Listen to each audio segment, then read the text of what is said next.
Udah lama gak gitu. Pas gitu gak lama. Iya. Aku janji gak akan nakal lagi. Terus? Kalau aku nakal lagi, nanti aku janji lagi. Pioneer ini dia biasanya punya harga yang lebih mahal. Ya. Atas dasar ya semua itu gitu loh. Terutama kreativitas itu yang mahal. Yes. Banyak juga toko-toko atau brand-brand yang dia hanya pakai harga coret itu untuk mengelabui customer. Oh, trik. Gue kurang setuju sama orang-orang yang memotivasi untuk langsung sukses. Kesalahannya bukan di produk, kesalahannya bukan di promo, kesalahannya bukan di konten, tapi mental yang dipakai. Mentalnya pengen buru-buru. Makanya ketika achievementnya tidak sesuai dengan yang diharapkan, rata-rata tuh bubar.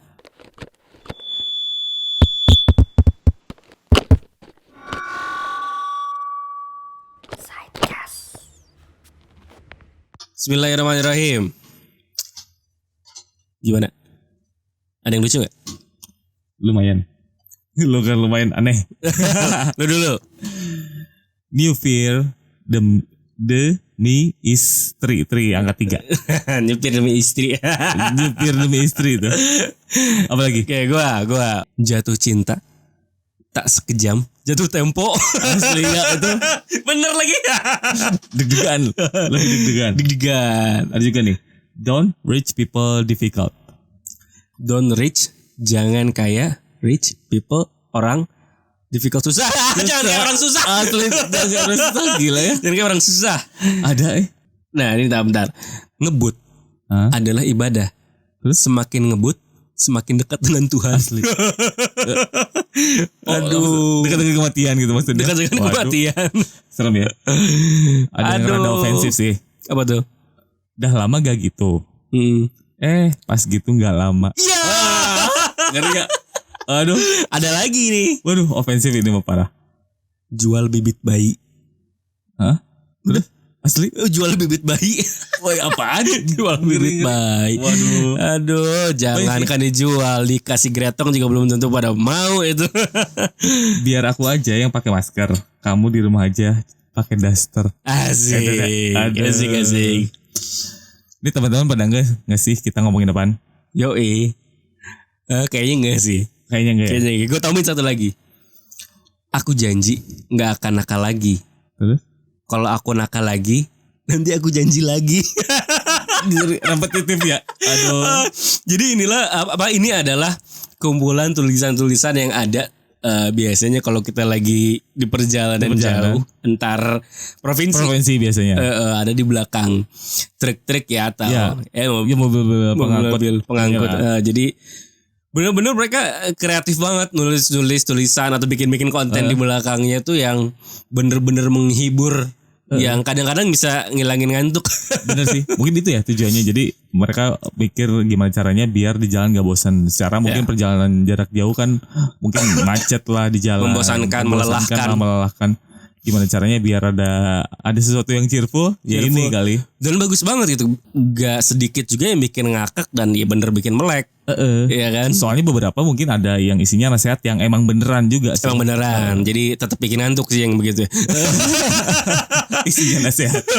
Total kreatif sih sebenarnya. Iya. Maksudnya mereka bisa bikin tuh yang ya menghibur orang lah. Bermanfaat. Intinya bermanfaat buat orang. Bermanfaat. Karena seru juga. Kalau gini, kalau truk itu kan dia di limit kecepatannya. Jadi itu bisa berhari-hari. Antar provinsi itu bisa berhari-hari gitu. Karena kecepatannya gak bisa ngebut. Jadi kan mungkin mereka juga lelah ya. Atau mereka yang paling tahu bagaimana kondisi di jalan. Makanya mungkin gue gak tahu lah asal usulnya gimana. Jadi bikin lucu-lucuan kayak gitu sebenarnya untuk ngebantu sesama juga gitu loh. Untuk saling menghibur gitu. Bisa jadi. Itu kalau kecepatan pelan gitu autopilot gak ya dia? Mau gitu. Dia kan ngantuk gila. Lu nyetir pelan tuh. Justru ngantuk kan sebenarnya. Iya, jadi kalau tergantung ya, kalau muatan lu banyak banget, Jakarta Bandung tuh bisa 8 jam loh. Jakarta Bandung lewat Puncak juga 8 jam. Macet. Iya, jadi bener. Artinya di jalan itu kita butuh banyak hiburan sih memang. Salah satunya inilah. Ya, salah satunya itu. Kreatif bener. Dan ngomong-ngomong soal kreatif nih, banyak hal sih kayaknya yang nggak cuma tulisan doang yang kreatif. Zaman sekarang apalagi yang mungkin disusupi terminologi kreatif. Yo, kayaknya dunia kuliner salah satunya sih. Kalau gue lihat dulu tuh sempet hype ini nggak? Kalau lu pernah nyimak tuh ice cream pot pernah? Gue denger cuman gue nggak coba sih. Tapi notice bentuknya kayak gimana? Notice, cuman nggak. Itu juga maksudnya di era kemunculannya sih aneh kan sebenarnya. Apaan sih kok bentuknya begini? Terus ada kayak yang cacing padahal itu jelly. Terus bentuknya ada batu-batuan dan lain sebagainya. Yes. Tiba-tiba ada 1 atau 2 penjual yang memulai itu hype. Akhirnya ya udah banyak yang ngekor. Dan kreatif itu telah si ide itu terlahir, ya kan, si produk itu atau apapun itu jadi gitu ya. Itu sebenarnya akan mudah ditiru sih sebenarnya. Ya kan, kayak misalnya bikin es krim dari pot, pakai pot dengan garnishnya tuh bener-bener kayak tanaman gitu ya. Tanaman bener. Itu kan mungkin kalau lu udah tahu bahannya bikinnya pakai apa gitu kan mudah bikinnya. Cuma di awal itu nggak perlu diapresiasi banget. Asli. Itu maksudnya ya kreatifnya tuh di situ gitu. Dia bisa kepikiran bikin ya udah kita create ini nih. Coba. Yang mana itu kan awalnya pasti berpikir keras gimana caranya gue bisa bikin sesuatu yang bisa dimakan dengan tekstur seperti itu. Gitu kan, gokil. Terus bikin ini hype itu yang PR itu juga. Ya mungkin di awal kemunculannya mereka bisa bandrol dengan harga yang lumayan kan karena memang gak ada saingan. Tapi mungkin seiring berjalannya waktu banyak yang akhirnya ngikutin. Nah mulai tuh harga tuh rada waduh gila. Harga jadi ya ketika udah muncul saingan dan problemnya entah di negara kita entah di mana-mana gitu ya. Problem harga pasti jadi masalah dan yang lebih murah pasti dapat porsi besar. Pasti selalu ada. Iya besar. Pasti selalu ada. Pasti karena kan polanya emang seperti itu. Pioneer ini dia biasanya punya harga yang lebih mahal atas dasar ya semua itu gitu loh. Terutama kreativitas itu yang mahal. Si peniru ini tidak melalui jalur itu, tidak melalui fase yang sama. Artinya dia bisa menciptakan produk itu jauh lebih mudah. Dia jual lebih murah. Dan orang butuh yang murah. Jadi itu banget ya. Ya makanya harus dibarengi sama hal yang lainnya sih. Ya mungkin dari sisi value lebih ditonjolin lagi. Betul. Kalau ngomongin harga sih apalagi hari gini gitu ya. Maksudnya banyak pesaing. Akhirnya mau gak mau harus mungkin harga juga harus disesuaikan lah, banyak yang di-adjust sampai akhirnya banyak fenomena harga coret. Ya. Oke, jadi ya kalau kita ngomongin harga coret ya, makin kesini kan harga coret itu menjadi semakin atau sangat umum sekali. Kayak hampir semuanya melakukan itu. Tapi dasarnya beda-beda. Dasar brand atau toko itu melakukan harga coret atau diskon itu beda-beda tujuannya, niatnya. Itu belum tentu sama walaupun akhirnya yang nyampe ke calon customer itu terlihatnya sama ya, diskon. Gitu. Ya maksudnya kenapa niatnya bisa beda? Bisa banget karena harga coret atau diskon ini bisa bener-bener harga real, bisa harga buatan. Yang real gimana? Yang real itu memang si brand atau si toko itu memang jual dengan harga segitu. Memang misalnya gini, satu toko jual topi dengan harga 100.000. Dia memang jual dengan harga 100.000. Ya kan? Harga aslinya 100.000 gitu. Dia memang jual dengan niat gue mau jual topi ini dengan harga 100.000. Lalu di tengah jalan mungkin salesnya kurang atau ada event. Kayak kalau sekarang ada event tanggal kembar atau apapun itu year end sale atau clearance sale. Lalu dia diskon, dipotong harganya. Jadi misalnya 75.000. 25% misalkan. Ini adalah contoh diskon yang benar. Karena niat si penjual memang menjual si barang ini 100.000. Ya. Tapi banyak juga toko-toko atau brand-brand yang dia hanya pakai harga coret itu untuk mengelabui customer. Trik aja gitu lah. Dan ini menurut gue jadinya kurang bagus. Kurang bagus itu artinya gue sih nangkepnya jadi kayak semi gak jujur lah gitu loh. Jadi lu naikin harga tinggi untuk dicoret itu kan seperti mengelabui. Padahal lu tahu harga itu pantasnya dengan harga yang setelah coret itu. Harga realnya adalah harga yang setelah dicoret. Harga after discount tuh emang harga sebenarnya dia. Emang harga sebenarnya. Nah ini menurut gue nggak fair gitu loh ke pembeli. Walaupun gue rasa pembeli juga pada pinter sih. Gue rasa para pembeli juga tahu bahwa itu memang terjadi seperti itu. Jadi harganya kayak dinaikin dulu baru dipotong, dicoret itu. Karena kan sering juga kita temui barang-barang yang event dan tidak event harganya memang segitu. Gitu loh. Jadinya ya value-nya harga charter discount itu sekarang tuh kayak bener gak sih gitu. Iya, kalau ternyata di lapangan terjadinya masing-masing penjual beda niat gini susah juga ya. Yang satu beneran memang karena harga coretnya terjadi karena emang program diskon. Sebelumnya dia dijual dengan harga normal misalkan. Terus ada juga yang memang sejak awal dia emang niatnya jual harga after discount gitu. Jadinya mungkin calon customer itu akan melihat dari diskon dari harga segini nih jadi segini gitu kan. Itu yang diharapkan kan. Dan ketika itu terjadi, gue menyayangkan karena customer akan dapat value dari produk itu, materialnya kah atau jahitannya kah dengan harga yang diskon, ya kan? Kita kan kalau kita beli barang diskon itu kita dapat value harga normal dengan harga yang lebih murah. Itu kan intinya kan. Kayak misalnya barang yang udah jelas harganya yang kita semua tahu secara umum. Kalau brand-brand besar kali ya kayak sepatu Nike, Air Force One. Harga retailnya 1,3 juta. Harga resellnya 2 juta. Nah lu bisa dapat harga 700.000 ya kan? Itu jelas. Kenapa jelas? Karena lu dapat value sepatu harga retailnya 1,3 juta. Lu dapatkan dengan harga 700.000. Gak jauh gitu ya? Gitu loh. Tapi kebayang gak kalau misalnya brand-brand yang emang bener dia bikin emang value-nya rendah, tapi dia up dulu harganya supaya terlihat ini seperti mahal. Seperti mahal. Seperti mahal hanya dari harga. Hanya dari harga, tidak ada effort yang lainnya. Tidak ada effort ini memang materialnya memang kayak mahal enggak?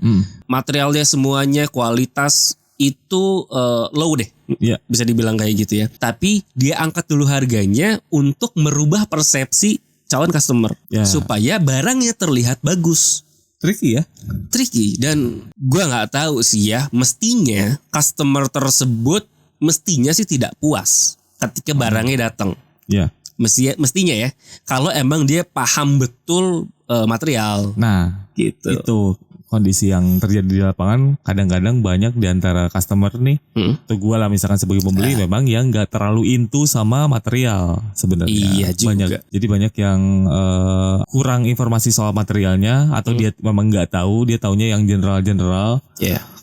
Jadinya begitu datang, ya begini, cuman bagus atau jelek, awet atau enggak. Tanpa tahu bahan ini tuh ternyata harga pabrikannya segini untuk bahan ini tuh. Dia hanya 90% customer kayak gitu mungkin. Jadi sebatas kasar, jelek nih, halus, bagus nih, padahal ringan, murah nih, berat, bagus nih. Bisa jadi sebatas kan? itu. Jadi edukasinya mungkin hanya sebatas itu. Makanya idealnya, lagi-lagi idealnya sebagai pengguna juga enaknya membekali diri sama informasi soal itu kali ya. Jadi dia tahu nih mana yang bervalue, material yang bervalue ya, atau material yang memang ini mah rada bahannya murahan nih misalkan. Jadi dia bisa menilai worth it nggak sebuah barang ini dijual dengan harga segitu. Bukan benar atau salah juga sih ya. Bebas-bebas aja sebenarnya. Kalau dia beli barang yang dengan kualitas rendah dengan harga yang tidak sesuai misalnya, tapi dia puas ya sebenarnya nggak masalah juga sih. Cuman kalau lu paham akan jadi lebih worth it aja gitu. Nah itu lebih sayang nih tipis kalau di iniin sedikit lagi aja. Iya betul. Itu karena memang pola seperti itu works. Kita pun ada harga coret ya. Kita juga ada. Tapi kalau teman-teman perhatiin sih harga coret itu setelah beberapa lama terjual. Dan harga diskon itu kita berlakukan ketika benar-benar kita rasa perlu. Ini kayaknya perlu diskon. Entah untuk naikin sales atau macam-macam pertimbangannya, tapi yang jelas kita sesuaikan value barang dengan harga normal gitu ya. Jadi bandingan barang kita itu dengan harga normal yang kita sematkan gitu loh. Bukan dengan harga yang sudah dipotong. Yes. Makanya kita juga nggak bisa ngasih diskon yang gede juga karena tetap harus mempertahankan value-nya kan. Dan memang segitu gitu. Emang segitu gitu. Jadi begitu. Seru sih, tapi pusing ya. Seru gitu. Ngomongin. Gila ya, dari ngomongin truk jadi nyambung ke harga gini. Tapi memang ya begitulah maksudnya di awal. Kita ngomongin branding, kita ngomongin produknya of course, terus juga ngomongin offering, konten. Itu banyak banget yang bisa diulik. Relate atau enggaknya sama orang gitu. Iya, dan cara yang mudah, cara yang mudah gitu loh, cara yang bener-bener karena gini, ketika lu pengen brand lu bagus seperti brand-brand yang kita sebut di episode berapa tuh? Yang kemarin yang 2 kali. Dua episode yang kemarin yang kita sebut kan, ada brand-brand lokal juga yang kita salut ya, salah satunya brandnya Om Dendi, 347 atau Uncle, terus ada juga Hijack Sandals dan lain-lain. Mereka ngebangun brandnya dengan serius, dengan ya gue nggak tahu itu bener atau enggak, tapi works. Itu kan tidak mudah. Mereka tidak mungkin mendapatkan branding seperti sekarang ini dengan menjual barang-barang dengan cara semuanya di harga coret, modelnya ATM atau ATP doang gitu kan, niru sana niru sini. Gua rasa brand-brand tersebut bisa mendapatkan posisi yang sekarang karena effort mereka yang berdarah-darah berapa tahun, ya kan? Dinikmatinya sekarang. Sementara banyak orang-orang yang pengen langsung, pengen instan, yang mana itu susah sih. Meskipun sekarang zaman instan ya, tapi ternyata enggak seinstan itu loh sebenarnya. Ya mungkin memang bisa jauh lebih cepat, cuman enggak secepat langsung. Gak secepat lagi. Dan mungkin ketahanannya kali ya yang bakal beda. Betul. Gue juga rada ngomong-ngomong soal itu tuh fase yang anak sekarang hampir gak mau lewatin gitu. Jadi banyak banget teman-teman yang memang pengen banget instan dari mulai dia start berkarir, gimana caranya biar gede dalam waktu singkat. Bisa terjadian, bisa. Zaman sekarang apalagi. Bisa. Cuman mungkin ada fase-fase yang takutnya memang nggak teralami gitu. Jadi nggak matang, nggak sematang orang-orang yang udah melewati fase-fase bertahun-tahun lah. Kan ada beberapa hal yang memang nggak bisa dilalui dengan fase instan ini sebenarnya. Ada beberapa hal yang memang harus dilalui sama jam terbang. Jam terbang itu butuh waktu. Jadi berapa jumlah lu failed, berapa jumlah lo bangkrut, berapa itu kan yang itu tuh yang bakal nempal mental lo selama menjalankan sesuatu. Jadi gini, ini kita jadi ngomong kemana-mana, biarin lah ya. Sekarang banyak sekali contoh-contoh orang sukses yang memang memperlihatkan sukses yang instan.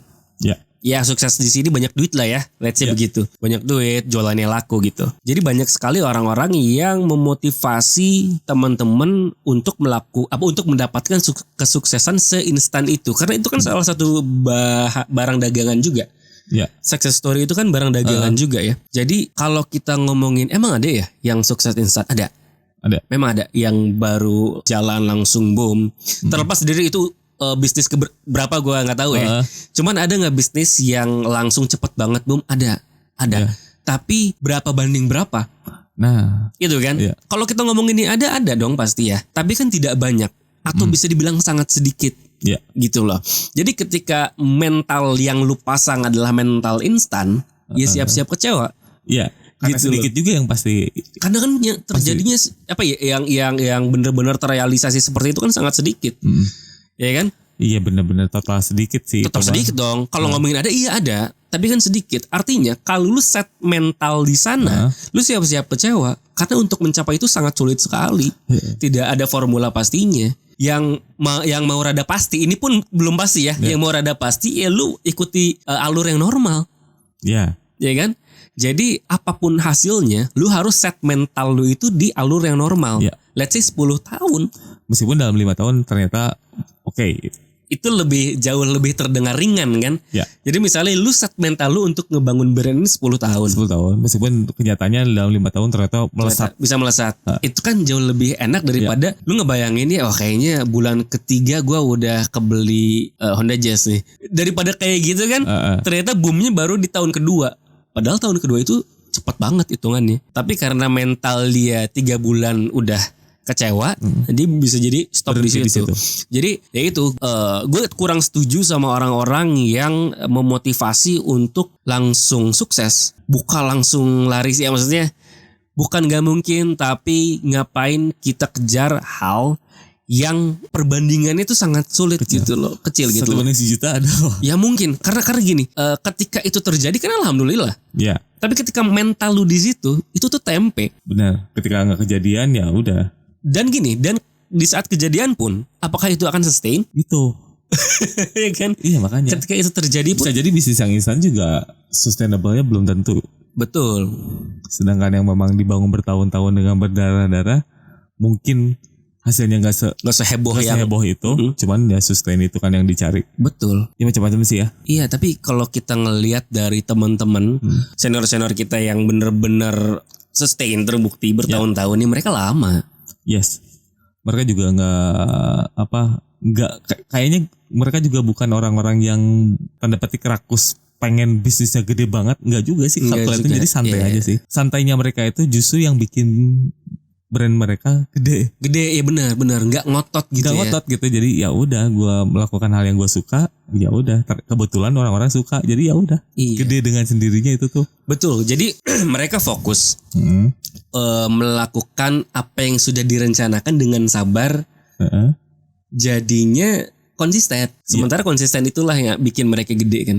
Yes. Dan orang yang pengen buru-buru naik, buru-buru melesat, itu biasanya tidak konsisten pergerakannya. Wah ini nggak works, banting sini. Oh ini nggak works, banting sini. Karena dia cari yang pengen cepet kan. Ya, jadi gimana caranya biar cepet nyampe tujuan? Iya betul. Padahal santai aja. Supir truk yang kita omongin barusan juga santai kan. 8 jam belum Jakarta. Santai tapi banyak minggu orang kan. Yo ya kan? Mereka juga kreatif dengan bikin tulisan-tulisan di belakang baknya. Betul. Itu juga santai kok maksudnya. Yeah. Ujungnya juga nyampe juga selamat. Sebenarnya balik lagi ke prinsip gua ya, kita harus ada di pertengahan ya. Ya, banyak orang yang yaitu kesalahannya bukan di produk, kesalahannya bukan di promo, kesalahannya bukan di konten, tapi mental yang dipakai mentalnya gitu loh. Mentalnya pengen buru-buru.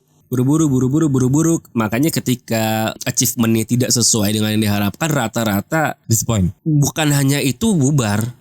Ya. Kita pun kalau misalnya nggak achieve nih adalah kecewa sedikit ya. Aduh kok nggak achieve nih dan lain-lain. Tapi nggak bikin kita jadinya bubar gitu loh. Ya.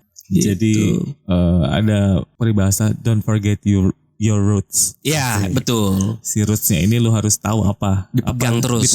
Rootsnya ya itu. Lu harus rootsnya itu apa ya? Kalau kita sih rootsnya fun kan. Betul. Maksudnya melakukan ini dengan fun. Jadi, melakukan ini dengan fun. Iya jadi, itu.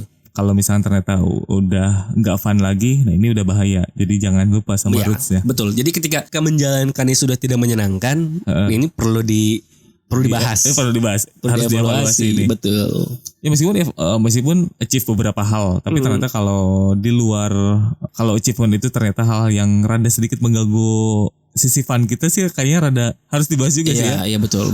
Ya kalau bisa sih, ya namanya industri kreatif kan harus. Dan rootsnya beda-beda mungkin ya. Mungkin ada yang patokannya angka itu juga. Ya kita juga ada patokan angka, cuman bukan yang utama. Tapi growth harus kita upayakan terus growth. Cuman itu gimana caranya? Karena betul ketika achieve target kita secara sales gitu ya, angka-angka yang ditargetin tercapai tapi sudah tidak menyenangkan, aduh itu stres parah sih. Iya kan? Iya. Gitu, bibit-bibit kekecewaan yang besar tuh bisa jadi di situ. Bisa jadi dia malas bangkit lagi. Yoi. Karena memang udah keburu kecewa. Betul. Tapi kalau lu mempertahankan roots lu, fun ini, ya lu bisa dengan mudahnya, ya udahlah kita mulai lagi dari awal misalkan. Gila ya, dari truk yang 40 km per jam. Tapi membawa kita ke sini obrolannya. Seru sih ngomongin itu tuh, kayak balik lagi intinya adalah dengan siapa lu jalan. Ya kan? Ya. Karena gue banyak lihat teman-teman yang akhirnya nggak melanjutkan usahanya. Itu karena people, orang-orang, circle. Circle gitu yang gue selalu bersyukur banget tuh. Itu salah satunya di Sidekick. Gue dikelilingi orang-orang yang ya at least buat gue menyenangkan lah ngejalaninnya gitu ya. Makanya untuk ini apa sih, peribahasa atau apa sih yang kalau lu mau jalan cepat lu jalan sendiri, kalau lu mau jalan jauh lu jalan bareng-bareng. Iya. Quotes lah. Quotes ya. Maksudnya. Pokoknya intinya kayak gitu bener banget gitu. Tapi alhamdulillah di sini ketika kita pengen jalan cepat, gue jalan sendiri nih. Pada ngikutin jadi bareng gitu. Iya jadi akhirnya asik. Klise banget. Waduh. tidak. Tapi mungkin gini ya, kita sering bilang juga ke teman-teman bahwa gue selalu bersyukur bahwa gue punya tim yang menyenangkan, gue punya tim yang solid, saling support semuanya. Tapi bukan berarti nggak ada masalah. Ya. Banyak. Gila gue menghela nafas. Masalah apapun yang lo kerjakan tidak mungkin lepas dari masalah. Cuman itu dengan orang-orang yang tepat melewatinya terasa ya enjoy aja lah. Ya. Melewatinya gitu. Seru ya. Super Truck juga kalau nggak punya partner yang oke sih kayaknya dia nggak bakal nyampe. Tunduh terus. Syare. Gila ya. Udah ini apa nih? Apa sih ini? Ini YouTube kita namanya Sidecast. Belum pernah kita sebut kayak ini. Ini kita cuma punya ini doang, bumper ini doang kita punya udah. Putar terus. Bumper. Oh ya, gue mau tutup episode kali ini sama quotes yang gue ambil dari truk lagi-lagi. Oke. Hidup itu nggak semudah like, share, and comment. Oke, cukup gitu aja ya. Oke, gue Bayu. Gue Aris. Sign out.